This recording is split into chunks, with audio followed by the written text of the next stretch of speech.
Welcome, Francine. I'm so excited to have you today here on the podcast for Financial Sobriety School. Francine is a certified financial planner here in Canada, and we met in a business group that we were both part of, like a couple years ago, probably. Oh, yeah, yeah. I think that was Lindsay's group, wasn't Yeah, it? exactly. Yeah. Lindsay, why can't I forget her name right now? Lindsay Johnson. Johnson. Perimenopause in the brain is just like words disappear. I'm just like, where did they Yeah, go? the Yeah. radical connector. Exactly. Yeah, it's a great group for people who are starting their business, in business, and all that good stuff. And I'm excited to have you on talking about your book that has just been released. It is Enjoy Your Latte, a financial advisor's simple guide to Canadian money basics and designing a better life. Oh, love it. You have it right there. Perfect. I do. And and it's I love how you talk about like designing a better life and keeping it simple. And I know it says like Canadian, we're talking about Canadian stuff, but of course, like we have some US people that are listening, kind of internationally as well. And what if we're talking about specifics, I can hop in and kind of talk about the US equivalent of that, just so Right. there might be some confusion. But yeah, excited that you wrote your book. Congratulations on that. Thank you. It was a very long gestation, off and on. So it's great advice to people, just stick to it. And I finally decided this was the year I was going to birth this baby. And yeah, so I did. Cool. Good for you. Yeah, Congratulations. thank you. Yeah. And why did you want to write a book? Why did you want to do that for yourself?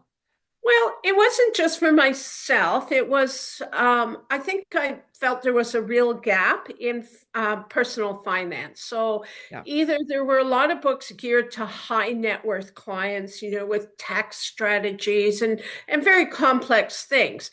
And the other thing, the other books, a lot of them were, about debt management and don't spend so much. And Yeah. or they were very lengthy. And what I found working with my clients was a couple of things. One, they didn't understand. They would come in, they had no idea about their Canada pension plan, what they are, old age security, any government benefits they'd be getting. They didn't know the difference. Right. They didn't know how to save or different methods of saving. So I would ask them, if they have an RSP, and yes, well, and how is it invested? Well, it's in an RSP. Right. Okay, and how is it invested? Well, it's in an RSP. So they were unfamiliar with investing. Hmm. I wanted something very simple. So the book's only 200 pages, which was exactly actually, which was my max. And Nice. it would just explain, not in, not really complex terms, but basically, this is how it works. This is what you should know. The other reason I wrote it also came out from my personal experience. And there's always so much you read about. And I think, Linda, you probably encounter this a lot, so much shame around money. Yes. People like, oh, I spent too much, or I should know this, or Mhm. whatever. And I mean, I've had mostly women who will say, I remember one woman, she said, I'm terrified of money. Right. And so much fear and shame. I was a single mom of three kids. I guess I'm still a single mom, but they're all grown up now. I'm a Yes. grandma now too. Yay. Exciting. Oh, it's really exciting. He's so cute. I should share some pictures, but I won't do that. I won't be that kind of grandma. Um, and and I was sole support. My ex kind of just buggered right out of their lives, Mhm. and I didn't get support payments. So I really struggled. I had to cash in my RSPs, never mind saving. Yeah. I carried credit card debt at times, and it wasn't for, getting my nails done or going to the spa. It was so I could, give my children a decent life. So I understand what it's like to struggle. Mm, And I wanted to reassure people, it's okay if you don't have your mortgage paid off by the time you're 40. right. It's okay if you don't have $1 million in the bank or you can't retire when you're 55. It's okay to do that. And Hmm. sometimes life throws us curveballs. Chapter 2 is Yeah. talks about that, navigating rough waters, and it's just some reassurance that things will be okay. You are where you are, Yeah. and just steps you can take to move forward, because this is also a second career for me after my marriage broke up. Right. um, I think personal change led me to want to do professional change. And so that's what I did. Good for you. And it's such a like how you said that, people are coming up with like that shame and that like I should know this, right? I think that's Mhm. such a big thing that there's so much shame that people hold just in like not understanding the finances in general. And that financial literacy piece, people weren't taught about it. And money was thrown into our society, and everyone's expected to know exactly what to do with it, and it means so many different things to different people, and people are just like, I have no idea what to do. Like, I'm so scared. I should be doing this. I have a lot of people like, oh, I just feel like kind of stupid that I don't know anything, which is such a Right. strong word in itself, right? But it's like, but that's the dialogue we use about money if we're not really paying attention and, haven't been taught what to do. And most of us weren't taught what to do. Right. And so it can really be overwhelming. And my idea Yes. for the book was, okay, it's not that complicated. You don't have to be a real investment professional. You can choose an ETF or mutual fund and just sort of know a bit about it, and then let the professional money managers handle it for you so you can make Yes. money. Or you can speak to a financial advisor who knows these things a bit better. Yeah. Um, it's like my car. I don't try to fix my car when something goes wrong with it. I take it to the garage and I trust them that they'll do a good job. Right. I love that analogy. Yes. Yeah, and Great. they do. And so, but I understand a bit of the basics of my car. I have to check the tire pressure and get the oil changed. And, Hmm. you turn the key to, I have an older car, so I still turn the key to start it. So I know the basics, but I'm not inclined to know more about that. So Yes. in a way, it's like with money, you need to understand the basics, that this is how much you need to save. You need to have an emergency fund as well as paying down some of your debt. Yeah. I will tell my clients, jokingly, but it's no joke, that it's simply a law of physics. There's only so much money. If you want more money to save or spend or whatever, you do two things. One, you reduce the spending you have so you can save more, Yeah. or you bring more in. And maybe that's a possibility with a better job or a second job, even. Yeah, exactly. A lot of side hustles kind of happening in this day and age now. I know that's how my business started, still working for the bank as a financial advisor. And then it was like, oh, actually, like I want to do something else, and kind of did that in the background until I felt confident enough to take that leap. But yeah, the law of physics, that makes so much sense in regards to yeah, what comes in and goes out and being aware of that stuff, right? I think that's really sometimes what with the people that I talk to a lot of the times, because we're talking a lot about like overspending, addiction, things like that. And a lot of the times, even just looking at the numbers is the hardest step to take. But that first step will lead you into, building your knowledge on stuff like that you talk about in the book. Well, exactly. And I'm sure, you encounter this as well, because people will come talk to me and they don't know where the money goes, or, I make good money, but I don't know where it goes. And they'll give me some sort of budget thing they did. And I'm like, I can tell they're missing half the things on here, right? This is just Yes. fixed expenses. So then I say, and I like an Excel spreadsheet or even writing it down rather than an Yes. app, Yeah. because then you're forced to confront it. You know, Yes. you think just tap and it automatically shows you went out for dinner and spent $150. You have to go and you have to put it in.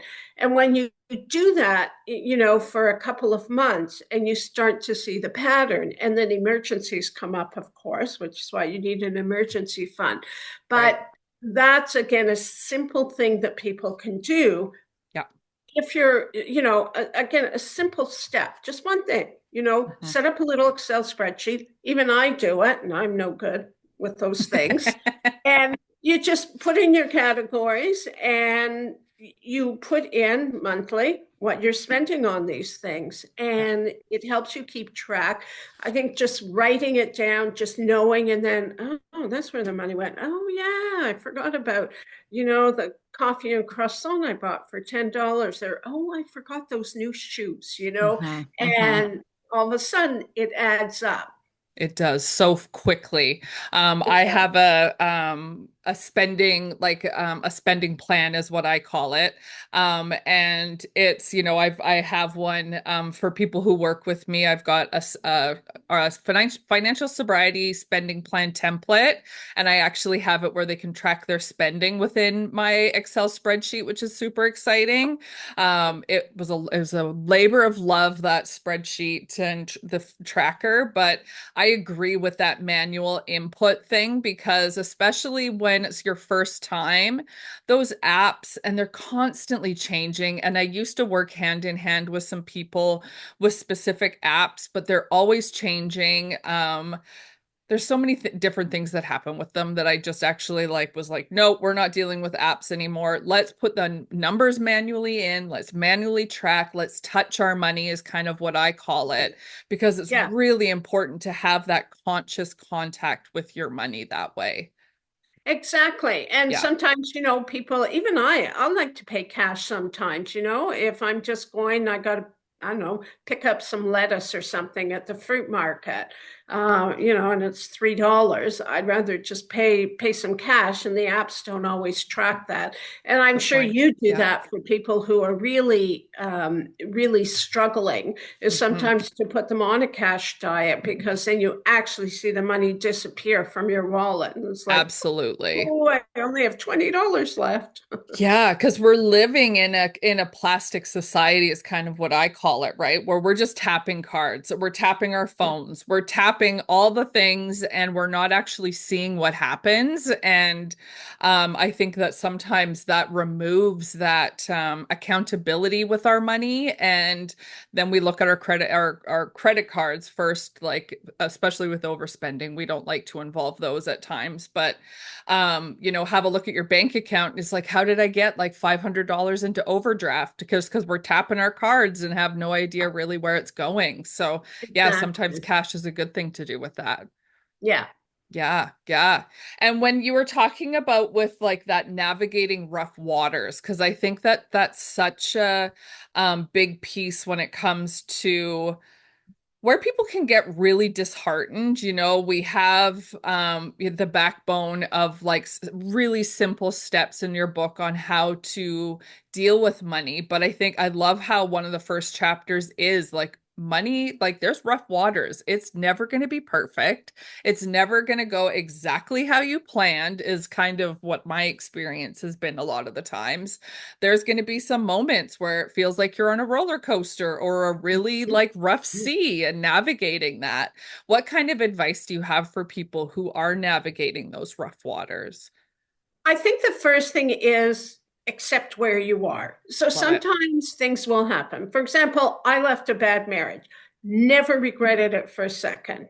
Yeah. But it was rough. Okay. I had three little kids, under 9, and I wasn't getting support payments. And I also got stuck with some of my ex's debt that I didn't know about. Yay. Yeah. Uh, so long ago now, it doesn't even matter. Yeah. But you go through these times and it's like, okay, this is where I am right now. Okay, Yeah. it will get better. I just have to deal with the here and now right now. Yeah. And it's not always about money. Things could happen. You may have, I'm sure a lot of us are dealing with elderly parents. All of a sudden, your parents in the hospital or had a mini stroke, and now you got to run around and find home care or something or other, and that's taking away your time from your own business. I went through that with my dad. Right. You do what you have to do.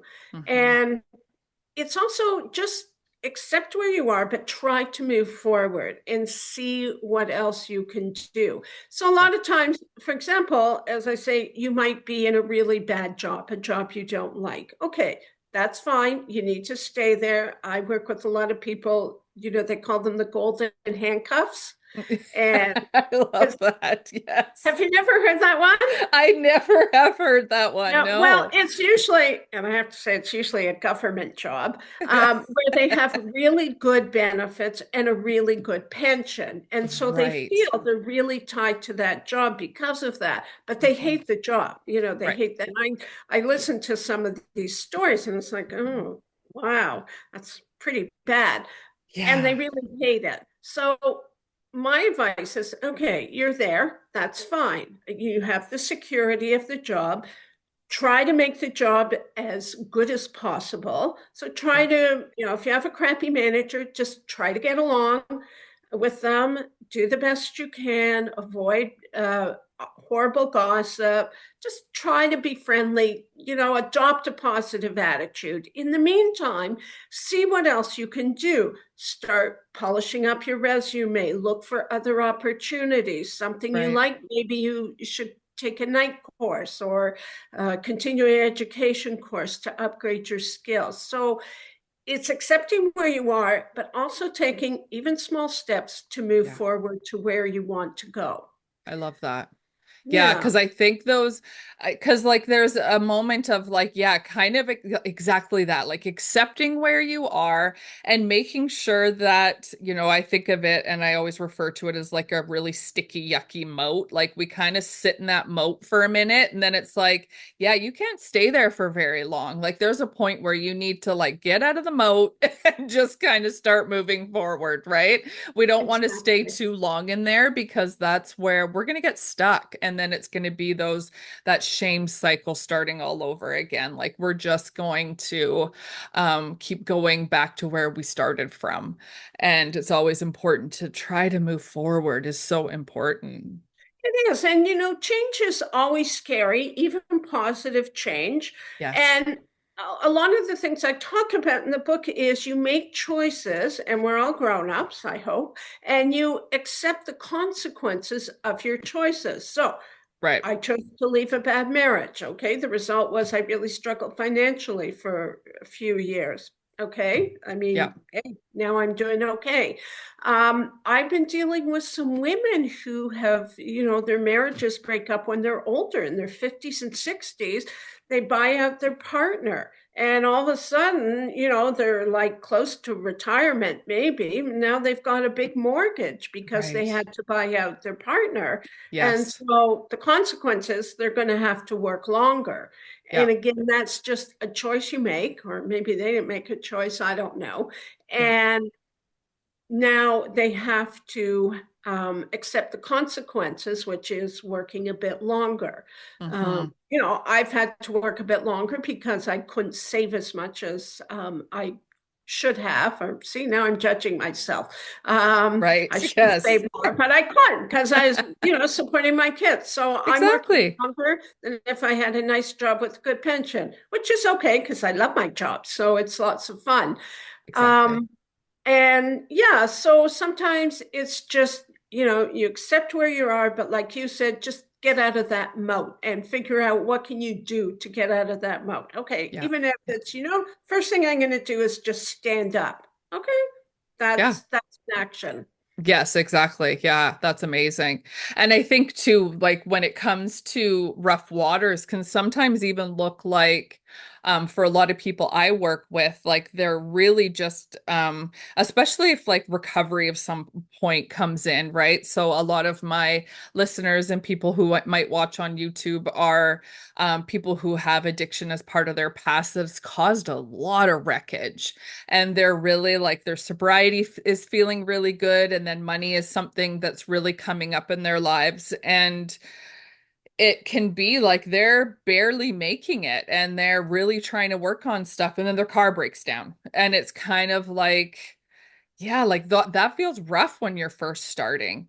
And so Wow. just acknowledging for some people that it can be something just as small as like your car needing to be fixed. And sometimes we need to put it on a credit card when things are feeling really, really hard.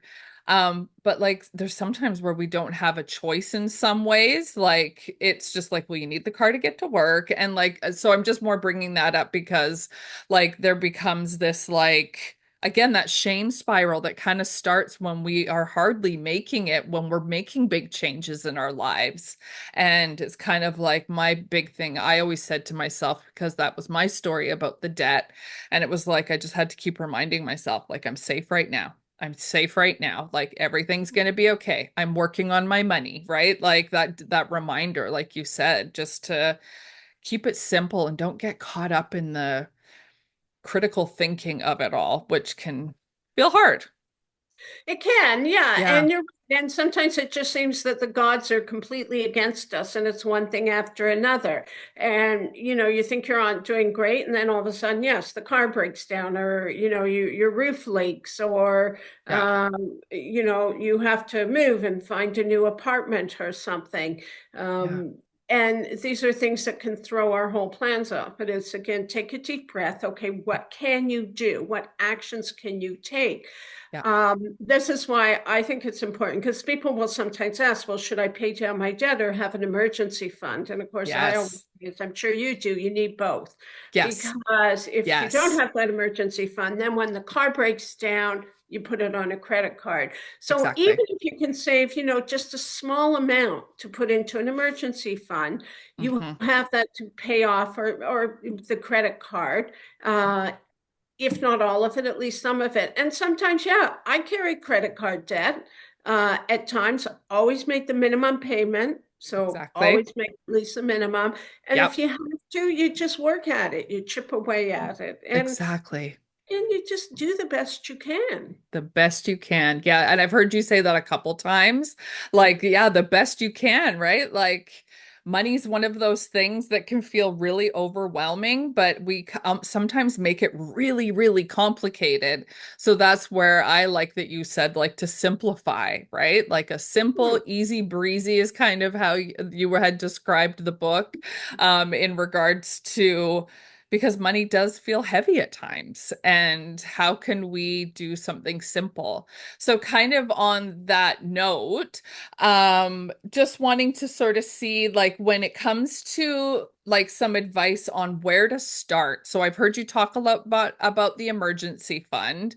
What else do you suggest for people to do when they're first starting working on their money? I would suggest also either a registered savings plan, which is what we have in Canada. I think in the US it's a 401k. Exactly. Yep. Yeah. Um, Again, this is where speaking to a financial advisor is helpful. If you have a job, say you're a teacher, a government employee, and you've got a fantastic pension that you're going to have when you retire, you may not want to have a lot of money in your RSP because it's all taxable income. A Right. tax-free savings account might be a better complement.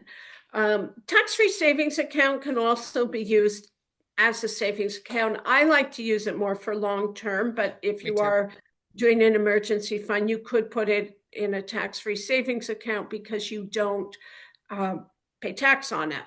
Yep. Find, and this is where doing a budget will really help. So if all you can do is $50 a month, do $50 a month. But Yes. take a look at your budgeting. And my book is all about finding balance as well. It's about enjoying life. The Yes. title came from where big financial gurus would always say, well, just think of all the lattes you have. You could invest that money, Yep. which, yes, you could. But you also want to enjoy life, and going out and having a latte with a friend is really good for your mental health. So Yes. sometimes, yeah, go enjoy your latte. But take a look at your budget and really think, where can you cut back? If you're buying a pair of new shoes every other month, come on, you really don't need that. So let's see if we Right. can cut that out. If you're Yes. getting Uber food delivered twice a week, okay, let's cut it down to once a week. And maybe on the weekend, you'll just do a bit better meal planning. Have entertaining, have friends come over and just have a fun evening, with your friends at home, and everyone brings something to eat, and I don't know, play board games or watch a Yeah. movie, whatever. Can you bundle your internet and phone, which some people do? Yeah. I cut my cable years ago. There's a lot of free services that you can Hmm. get. Again, doing that budget will really help you find some of that money. Once you're in the habit of saving, and do it automatically. So, Right. if you're paid bi-weekly, you could do $50 every other Thursday, or when you get paid, or monthly, do $100 a month. And it's really, Linda, you know this, paying yourself first. Yeah, exactly. You pay your rent, your mortgage, pay your student loans, you pay your phone bill, and you pay yourself. So Hmm. you just Love have that that. money and it goes. And $100 a month doesn't seem like much, but you'll have $1,200 at the end of the year, plus a bit Exactly. of interest. And Yeah. there you go. I mean, you can maybe have a little holiday or a weekend away or a spa day. I don't know. Yeah. And I love having to, like, when it comes to savings, and I love that pay yourself first and that reminder of, like, a lot, some people have like certain percentages of their income they like to do like into savings. I have different buckets of savings myself, because there's like, yeah, there's that I'm going for a weekend away next weekend with my husband, and we save every month for that. And then it's like we have a trip coming up.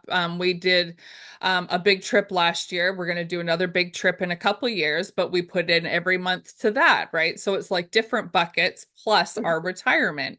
Right. So paying yourself first is such a good way to even think about it that way, like it's going towards yourself. And because people can feel frustrated about like how much money goes out every month, but that's so important to pay yourself and invest in yourself with different things. And I love that whole thought of just making sure, like, that whole emergency fund, and just really making sure, and it's the same in alignment with me about like the emergency fund and paying off your debt, like doing both at the same time, I think is really important. So yeah. Absolutely, absolutely. And once you get into the habit of saving, Hmm. you can just bump it up a bit. So if you get a pay raise or you get a bonus, you could put that in your savings. Yeah, And it's really, again, just get in the habit, get in the rhythm of saving. And so that's such a small step that you can take, and will really help you, I think, feel more in control of your money. most And definitely. yeah, Yeah. and that's So going to my be really helpful moving forward. yeah. Oh, what a cute Yeah, we kitty. got we got Oh, Bodhi here. People are used to Bodhi. oh, I should get my cat. I don't know what they are. Yeah, I've He got is I've a got he I've is a got one pain. very similar, a big fur ball. So yeah. Yeah, he does not leave my side, and I had Oh, hoped that he usually sleeps, this is a spare room, and so he usually sleeps on the bed, but there's a lot of times where he'll make himself very known and come and sit oh. right on my keyboard. So that's currently what he's trying to do. Yeah, I had one time, I could the internet died, right? And I couldn't get it. And computer off and on 3 times, modem, I'm rebooting that and I'm plugging it. Nothing's working. I'm so mad. And it was with Rogers. I'm ready to call Rogers, like, what the hell's going on? And then I realized someone walked across my computer and put it in airplane mode, right? Yeah, the animals, they're the gift that keep on giving, that's for sure. Yeah, Yeah. yeah, yeah. And there's Uh, another, pet expense. If you oh, want a pet, yeah. I Hmm. know, I know.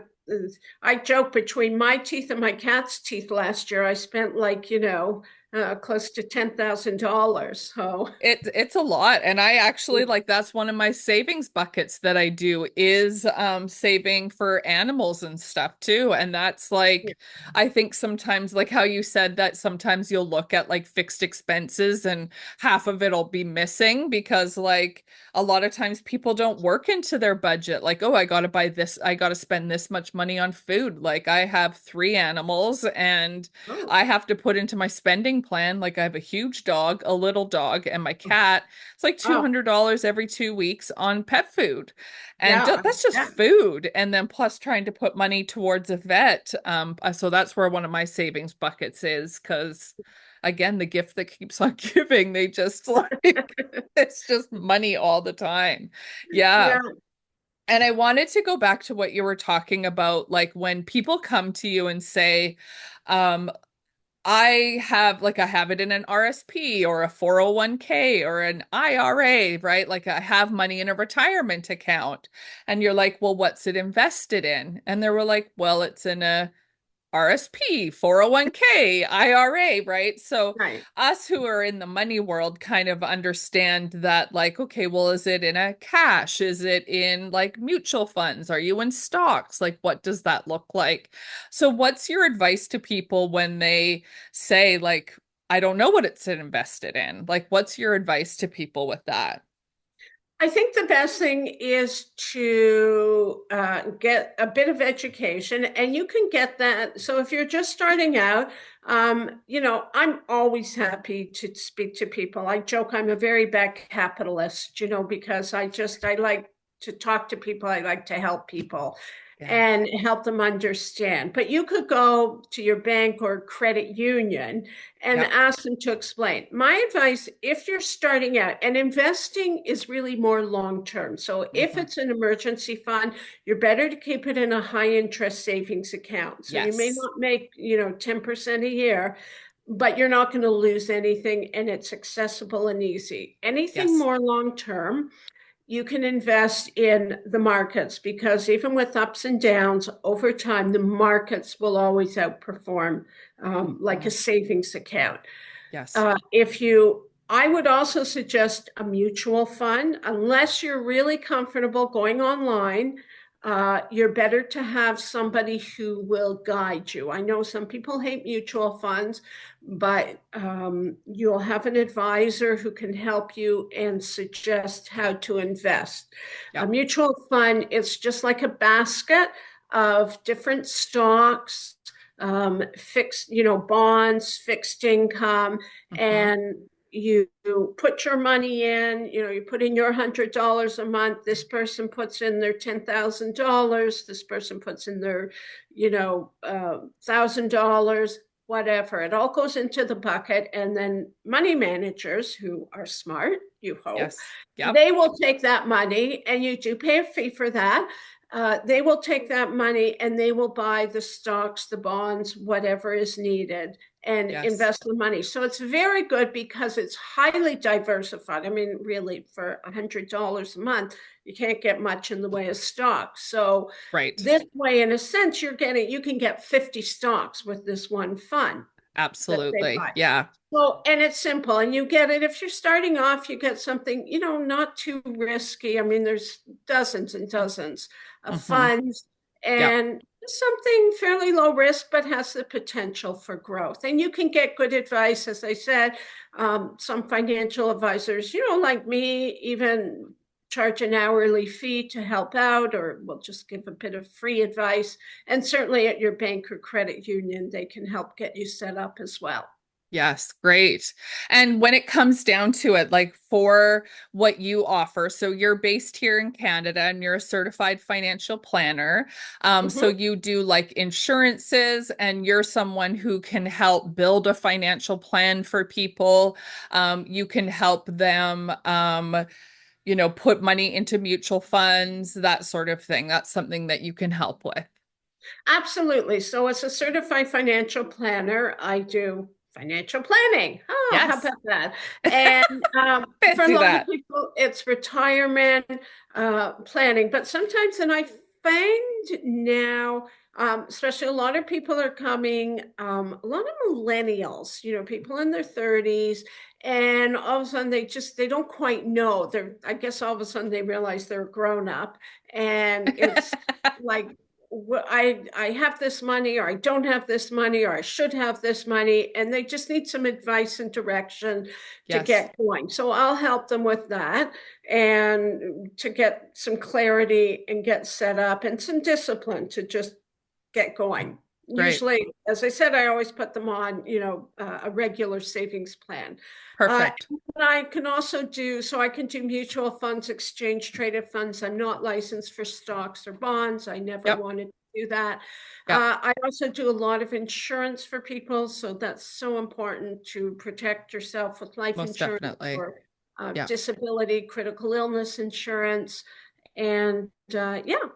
Perfect. Great.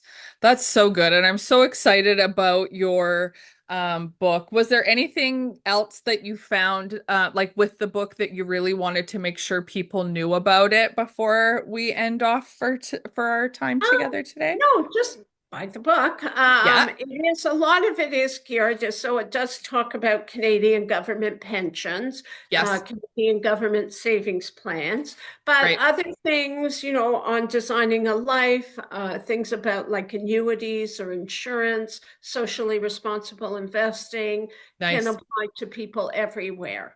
Yes. Yeah, great. And I love that. And I know that that's always been something really important to you, like the planet and a whole bunch of other different things. So I love that you included that in your book because it's a lot of things that, again, it's just knowledge, right? Like I think that even if you are living in the States, it can all translate because we have a lot of the same things here in Canada that they have in the US. So it always translates with equivalents of things that you can just simply Google. But like you said, that whole like discipline part and just designing a life and giving you that permission to want to learn about your money, which I think is really super empowering that you have that simple information out there for people, because it can Mhm. be a real barrier, like you were talking at the beginning.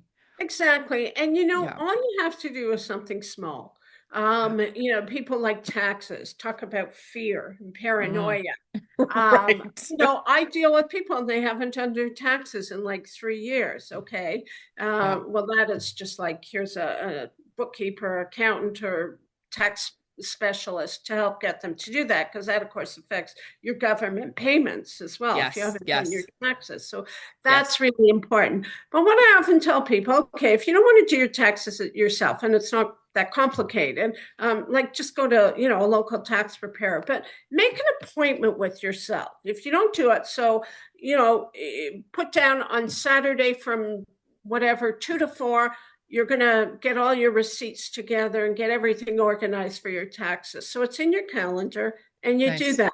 Or, the last day of each month or at the beginning of the month, you're going to look at the month's spending and just see where it all went to and the money coming in. So make an Yeah. appointment with yourself, I put it in love that. your calendar. Yeah, Yes. and you do it. So, okay, now I've got all my tax receipts. And then if you feel you can do it yourself, and honestly, if you're employed and you don't have a very complicated return, you can do it online. It's really easy. These programs Yes. walk you right through it.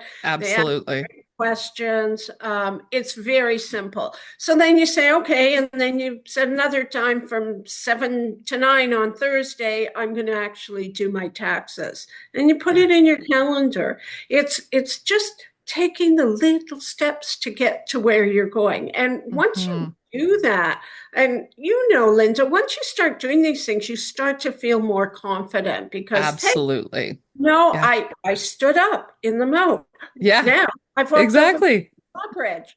Now Yes. I'm actually climbing onto the drawbridge, and now I'm walking away. And so, you start doing Yeah. these little things, Yes. and eventually, empower yourself, which is an overused word, but you do. Yes, most definitely. Yeah, Yeah. that's beautiful. And I love that. Make an appointment with yourself because it is true. And I call them like money dates, like having, even if it's not your taxes, That's just like good. you said, having a look at like your expenses and your income, what's coming in, coming out. I think that's such a great, even talking about like simple steps, right? To take with your Mhm. money, make an appointment with yourself, have a look at it. You're going to start to build your confidence as you do stuff like that. So Yeah, great. absolutely. And also, there's a lot of, there's almost too much information online now, isn't there? But if you listen to things like your podcast, where you can Hmm. get really good ideas, for Yes. people who are struggling on Yeah, how you can take those first steps. most definitely. Yeah. There's a lot of bad advice out there, but find the good stuff. Yeah, And most definitely. yeah, Yeah, yeah. perfect. Yeah, so finding some good advice, your book would be a great place to start if, And it is available on Amazon. yes. So, yeah, so you can find it on Amazon and yeah. Perfect. Enjoy your latte. And I love that whole idea too, right? Because I was in a bank that they had like the financial gurus writing books about, and we would give them out to people like about like saving your latte money. But like I say, with us in recovery, even, or just even people with their mental health, it's important to go out and enjoy stuff like that every once in a while. Just plan it Absolutely. is my main is plan that spending. If you're planning it, then there won't be shame that happens about like going out and enjoying your latte and keeping it simple, like your book says. Yeah, Exactly.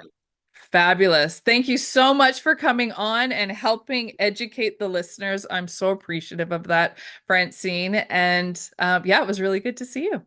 Well, thank you so much for having me. It's been delightful being here. And anyone would like to chat with me, they're welcome. My website is askfrancine.ca, and you Perfect. can book a complimentary call there. I'd be more than happy to speak to you. Beautiful. That's so great. Thanks so much, Francine. My pleasure. Thanks.